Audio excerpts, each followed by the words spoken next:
Hi, everybody. I'm Lisa Daly, and today with me is the fabulous, the talented Matt Coyle, who is author of the brand new book, Blind Vigil, which is number 7 in the Rick Cahill crime series. Matt is an Anthony Award-winning, Shamus Award-winning, Lefty Award-winning author, and he is here to talk about his brand new book.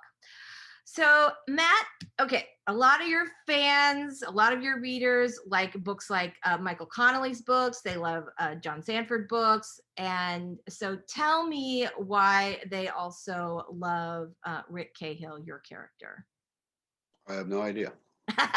Well, okay, then let's start with this. Just tell me about your character, Rick Cahill. Rick, this is the 7th book, and it's probably been about 14 or 15 years since his Santa Barbara young cop, and his wife was murdered all these years ago, and he was arrested for the murder, but never tried, released, but never exonerated. And for many, many years, he was thought to be the guy who got away with murder. And for whatever happened that night, he feels responsible in some ways for her death, for actions he took and those he didn't take. So he's had that kind of dark shadow carried around behind him, above him for so many years. He went back to his hometown of San Diego, where the cloud followed a bit. His father had been a cop on the La Jolla Police Department, and he had also left the police force under less than great circumstances. So he's got that going against him. But with all that in mind, he feels a need for redemption because of that guilt he feels about his wife's death. And for him, the way to try to achieve that is helping people through being a private investigator. I mean, he does know a little bit about investigations and from his police work. So he's a private investigator, and now in San Diego, but he can't get any help from the police because of his past and of his father's past. So he's always bumping his head up against the wall in that respect. So, what is Blind Vigil about? The backstory of his wife has been finally, the question about it has been answered finally in the last book, Lost Tomorrows, which took place in Santa Barbara, where Rick finds the truth about what happened to his wife. And in some ways that alleviates his the guilt he feels about her death. And so he sort of moved on to a new chapter in his life. But beyond that, he was injured severely in the book in Lost Tomorrows. And you can tell by the title of the book that he's blind. He's lost his vision. He's vision impaired as this book opens. And even if he hadn't been injured at the end of the last book, he felt that his time as a private investigator was done. He tried to help people over the years. His insatiable need to find the truth, no matter the cost. Right. Sometimes the people he's trying to help got them hurt. And he lived by his father's code, which is sometimes you have to do what's right even when the law says it's wrong. And obviously that bumps you up against the police oftentimes. And he got to the point where he started to question his own sense of right and wrong. He thought, how am I different from a megalomaniac Right. criminal if I'm just going by what I think is right as opposed to what the society has deemed laws, right and wrong. So with all that, he's blind. He's trying to figure out what he's going to do. His girlfriend. The one thing about his life is that he's actually in a better place. He's been in since the death of his wife many years ago.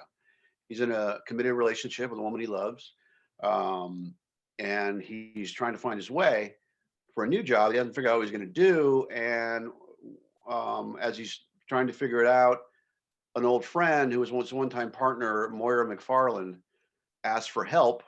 Mm-hmm. She's taking a domestic case where Rick's old boss at the restaurant he used to work at has hired her to check up on his girlfriend to see if she's messing around.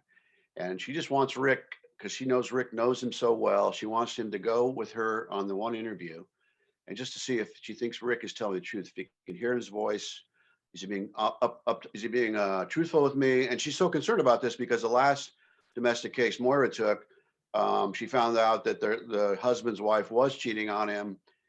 He told the husband, obviously, that was her job. The husband killed the wife and then committed suicide. So she's, reluctant to take the case, but she feels responsible because Turk is Rick's friend.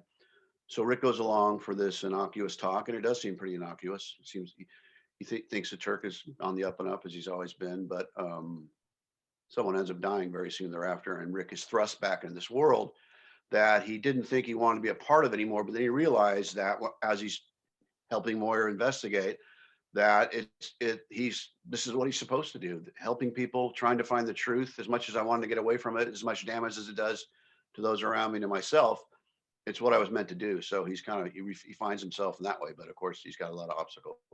He does. So one of those big obstacles is the fact that he is blind.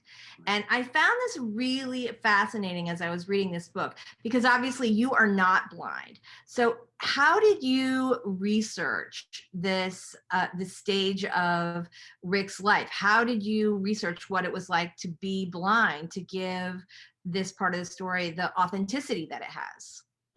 Well, I hope there's some authenticity. I was fortunate enough to talk to two women who had lost their eyesight as adults. One was a friend of a woman who was in my writers group. She's in LA. I think she lost her vision when she was around 40 or so, which is we're at the age about where Rick went blind or lost his vision. And she gave me a lot of good information. And I researched online as well, quite a bit. Mm-hmm. I bought a white cane, and walked around at night a little bit with it. But I used to go across the street from me. There's a Vons that I walk to the grocery shop. Mm-hmm. And I would often see a woman a younger woman, probably 28, 29, with a cane. And I saw her as I'm writing the book, but I didn't want to interrupt her and thrust myself into her vision impaired world, saying, hey, I'm just some voice. Can you help me with something I'm researching? But Right. one day when I was walking over to the store, she was outside and talking to one of the Vons employees, because she didn't know how to get to the Subway sandwich shop. She knows the area very well, but I guess she'd never been to the Subway in this mall. And I walked up right when I said, I'll walk you over there. And she trusted me, and we walked over, and I bought her lunch. I forked out like $13, so that was well worth it for both of our lunches. Yeah. But we talked for probably about 3 or 4 hours, and she gave me a lot of good insight. She's a pretty remarkable young woman. She was only, I think, 19 when she was in a car accident where she lost her vision. She was in a coma for a little over a week. She's had to rebuild her life. There's still issues, obviously, although her vision is slowly coming back to a degree, which is really cool. But she's still vision impaired, blind, if you would call it. And I've talked to her a few times over the years, and she was really helpful. And the one thing, there's at the beginning of the book, you learn that Rick subconsciously will count steps. If he's in an area where he knows he's in his house, it's 11 steps to get from here to there. I try not to overdo that, but it was something I thought it's kind of important in some parts of the book. So I really liked it, but I didn't really research that. I just made it up. But I asked her about it. She said, yeah, that's something that I don't know if she still does, but that's something she used to do. And then later, a friend of mine, Baron Bircher, he interviewed me. He's got a podcast, and his grandfather was blind. He said that his grandfather did that all the time. So it was cool that this is something I reasoned out. That's what I thought they would do. And then I sort of wanted it in the book. It wouldn't have killed the book if I didn't have it. But then to be able to use it was nice. But as always, all the research that I've done over the years, with a couple exceptions, one actually was in this book. People are always willing to help. It's really amazing. People are amazing. So helpful with mystery writers. There's nothing you can really do for them. I always say that, I'll put your name in the book, the acknowledgments. And I've only had two people that said they'd rather not. One was a Navy SEAL. I wasn't exactly sure why he didn't want me to for an earlier book. And the other one was a bank executive. And all I asked her about was Social Security box. What do you call the box? The Safe deposit box. Safe deposit box. I always call it Social Security. And for some reason, that's all I asked her about. That was basically it. And she did not want her name in the book. But anyway, but for this book, I did have someone, of all things, I was trying to get a hold of an Idaho cattle rancher, and I called up and I said, hey, I'm a mystery writer. Could I pick your brain for just a minute or so? He goes, no, I don't know. No way. He probably thought you were trying to sell him something. I guess so. And my grandfather owned a cattle ranch too. So I don't know, but that's funny. Yeah, I think that's true, that people are generally really nice. And it sounds like you really had, in addition to your instincts, it sounds like you really did have a lot of help with this book. Well, Blind Vigil is awesome. I think it is the best Rick Cahill book yet. Of course, I'm always waiting for the next one. So I'm excited. Do you have another one coming out? Yeah, I'm just doing final edits right now. It's Last Redemption, and it'll be out.